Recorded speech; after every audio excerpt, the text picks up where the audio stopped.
கர்த்தருடைய பரிசுத்த நாமத்திற்கு ஸ்தோத்திரம் உண்டாவதாக. இன்றைய ஜீவ வார்த்தை நிகழ்ச்சியை கேட்டுக்கொண்டிருக்கும் அனைவரையும் கர்த்தருடைய பரிசுத்த நாமத்தினால் வாழ்த்துகிறேன், ஆசீர்வதிக்கிறேன். இன்றைய தின தியானத்திற்கு தேவன் கொடுத்த வேத பகுதி அது லேவியராகமம் 26ஆம் அதிகாரம் 4ஆம் வசனம். லேவியராகமம் 26:4. நான் ஏற்ற காலத்தில் உங்களுக்கு மழை பெய்ய பண்ணுவேன், பூமி தன் பலனையும் வெளியுள்ள மரங்கள் தங்கள் கனிகளையும் கொடுக்கும்.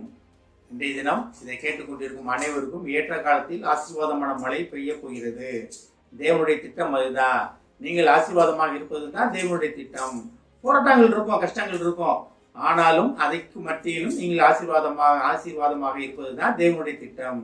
இந்த வசனம் எப்படி ஆரம்பிக்குது பாருங்க. நான் ஏற்ற காலத்தில் உங்களுக்கு மழை பெய்ய பண்ணுவேன். அப்ப ஏற்ற காலம்னா என்ன? நம்ம தேவனை முக்கியமாக அறிந்து கொண்ட நேரம், அதுதான் ஏற்ற காலம். குறித்த காலம்ன்றது வேற, ஏற்ற காலம் வேற. குறித்த காலத்துல ஆபிரகாம் சொன்னார், குறித்த காலத்துல உன் மனைவி கற்பந்தெடுத்திருப்பாள் அப்படின்பார், அது வேற. ஏற்ற காலம்ன்றது வேற. அப்ப குறித்த காலம்ன்றது எப்படின்னா இந்த ஸ்கூல் டைம், ஆஃபீஸ் டைம், அது மாதிரி. ஏற்ற காலம்ன்றது அப்படி கிடையாது.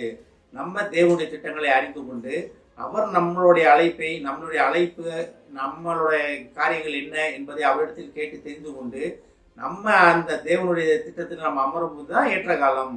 அதான் தாவீதை பார்த்தேன், ஆபிரகாம் பார்த்தீங்கன்னா 25 வருஷம் காத்திருந்தாருன்னா தேவன் தான் காத்திருந்தார், ஆபிரகாம் காத்திருக்கல. அதுதான் அந்த ஏற்ற காலம். ஆபிரகாம் முழுசா அவரோட திட்டத்தை அறிந்து கொண்டு அந்த காரியத்தில் இருப்பதற்கு தான் 25 வருடங்கள் காத்திருந்தார்.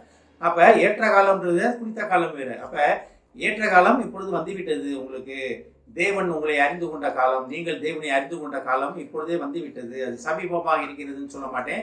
இன்றைய அந்த நாள் நீங்க ஏற்கனவே எல்லாம் அறிந்து கொண்டீங்க. இதை கேட்டுக்கொண்டிருக்கும் தேவ பிள்ளைகளே, தேவ ஜனங்களே, நீங்க தேவனுக்கு ஏற்ற காலத்தில் இருக்கிறீங்க. தேவனுக்கு ஏற்ற காலம்னா என்ன? தேவன் உங்கள் மேல் ஆசீர்வாதத்தை கொடுக்கும் காலம் வந்து விட்டது. அதாவது நீங்க ஒரு லெவல்ல இருந்தோம்னா தான் நம்ம அந்த ஆசீர்வாதத்தை பெற்றுக்கொள்ள முடியும். நம்மளால பெற்றுக்கொள்ள முடியும்னா அந்த ஆசீர்வாதத்தை முழுமையாக அனுபவிக்க முடியும். இன்னைக்கு ஒரு சின்ன ஒரு எக்ஸாம்பிள் சொல்றேன். நம்ம இன்னைக்கு அதானி அம்பானி உலகத்துல மிகப்பெரிய பணக்காரங்களா இருக்காங்கன்னு சொல்றோம். நம்ம எல்லாத்துக்குமே தெரியும். அவங்களோட பணக்கார சொத்துக்கள் அனைத்துமே திடீர்னு ஓவர் நைட் உங்களுக்கு டிரான்ஸ்ஃபர் ஆயிடுச்சுன்னு வச்சுக்கீங்க. அதை வைத்து என்ன செய்ய முடியும்? ஒரு 10,000 ரூபாய் கொடுத்தா செலவழிக்க முடியும். 1 லட்ச ரூபா ஓகே. இதே திடீர்னு ஒரு 10 கோடி கொடுத்தா நம்ம அதை எப்படி நம்ம செலவழிப்போம்? அது நமக்கு ஒரு பெரிய பிரச்சனை ஆயிடும். அது அதிக பணம் நமக்கு அதிக ஆசீர்வாதம் நம்ம பிரச்சனையாகாது. என்ன செய்ய போறோம்னே தெரியாது. இப்போ ஹோட்டலுக்குலாம் பெரிய பெரிய ஹோட்டல்லாம் போனீங்கன்னா சாப்பிட்றது இருக்கு, விதவிதமான சாப்பாடுகள் இருக்கு. நமக்கே தெரியாது, என்ன சாப்பாடுனே தெரியாது, நம்ம உள்ளுக்குள்ள தான் இருக்கும். அப்போ அந்த லெவலில் வளர்றவங்களுக்கு அது தெரியும் வேற மாதிரி. நமக்கு என்ன தெரியும்? லோக்கலில் நமக்கு தெரிஞ்சதுதான் நமக்கு தெரியும். அப்போ ஏற்ற காலம், தேவன் உங்களை ஆசீர்வாதத்தால் நிரப்பும் காலம் வந்துவிட்டது. நீங்க அதானி அம்பானிக்கு அந்த பணங்கள் வந்தாலும் அதை எப்படி நீங்க செலவழிக்கணும், அதை எப்படி நீங்க தேவனுக்கு மகிமை ஏற்றபடி அதை நீங்க எப்படி அதை நடத்துவது என்ற காலம் வந்துவிட்டது. அப்ப எவ்வளவு பணம் கொடுத்தாலும் உங்களால செய்ய முடியும். ஆனா அந்த ஒரு இது இல்லாம நடக்கும்போது நம்மளுக்கு அந்த ஆசீர்வாதமே, அதிக ஆசீர்வாதமே நமக்கு ஒரு சாபம் மாதிரி மாறிவிடும். ஆனா தான் ஏற்ற காலம் அப்படின்றாரு. தேவன் ஈஸியா சொல்லிடலாம், நாளைக்கு உனக்கு எல்லாம் நடக்கும், ரைட்டுப்பா, சந்தோஷம், நடந்துருச்சு. ஆனா அதை தக்க வைத்துக் கொள்வதற்கு, அதை பெற்றுக்கொள்வதற்கு நமக்கு ஒரு காரியம் உண்டு. அதான் தேவனுக்கு பிரியமானபடி நடப்பது. அதனால தான் ஏற்ற காலம் அப்படின்னு தேவன் சொல்றாரு. தேவனுக்கு பிரியமானபடி நடந்து தேவனுடைய கற்பனைகளை, அவர் கட்டளைகளையும் கை கொண்டு நடக்கும் பொழுது அந்த ஏற்ற காலம் நமக்கு வந்து விட்டது. அதான் நான் ஏற்ற காலத்தில் உங்களுக்கு மழை பெய்ய பண்ணுவேன். மழைன்னா என்ன? ஆசீர்வாதம்.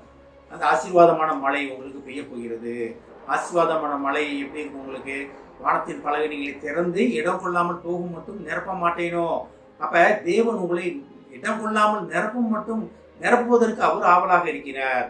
ஆனா நம்ம அதை பெற்றுக்கொள்வதற்கு, நம்ம அதை அனுபவிப்பதற்கு நம்ம தேவனுடைய திட்டத்துல நம்ம அறிந்து கொள்ள வேண்டும்.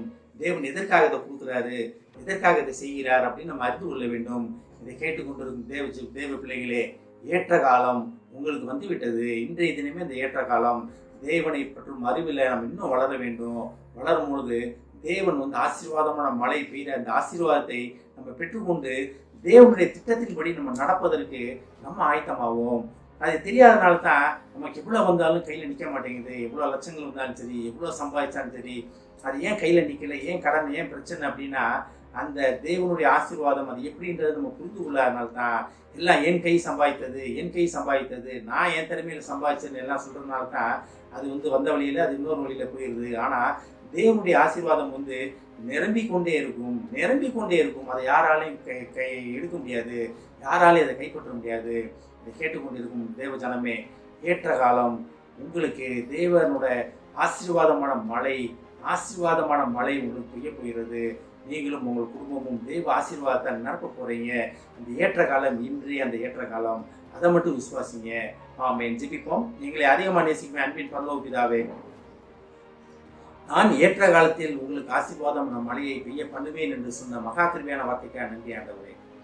இன்றே அந்த ஏற்ற காலம் என்பதை அறிந்து கொண்டோம் ஆண்டவரே. நாங்கள் உமது திட்டங்களை அறிந்து கொண்டு, எங்களை குறித்த உமது திட்டங்களை அறிந்து கொண்டு அதன்படி நடக்கும் பொழுது தகப்பனே, அந்த ஏற்ற காலத்தில் நாங்கள் காலடி எடுத்து வைப்போம் என்பதை புரிந்து கொண்டோம் ஆண்டவரே. நீர் எங்களுக்கு தரும் ஆசீர்வாதமான மழைக்காக நன்றி ஆண்டவரே. நன்றி தகப்பனே. இதை கேட்டுக்கொண்டிருக்கும் ஒவ்வொருவரையும் ஆசீர்வதிக்கிறோம் அப்பா. ஒவ்வொரு குடும்பத்தையும் ஆசீர்வதிக்கிறோம் ஆண்டவரே. ஒவ்வொரு குடும்பத்திலும் ஆசீர்வாதமான மழை பெய்ய போவதற்காக நன்றி ஆண்டவரே. உமது தேவ ஆசீர்வாதத்தால், பரலோக ஆசீர்வாதத்தால், பூமியின் ஆசீர்வாதங்களால் அந்த குடும்பங்களை நீ நிரம்பி வழியும் பாத்திரமாக அந்த குடும்பங்களை மாற்றுவதற்காக நன்றி ஆண்டவரே. ஆசீர்வதிக்கும் இயேசுவின் மூலமாய் கேட்கிறேன் நல்ல பிதாவே. ஆமென். கர்த்தர் உங்களை ஆசீர்வதிப்பாராக.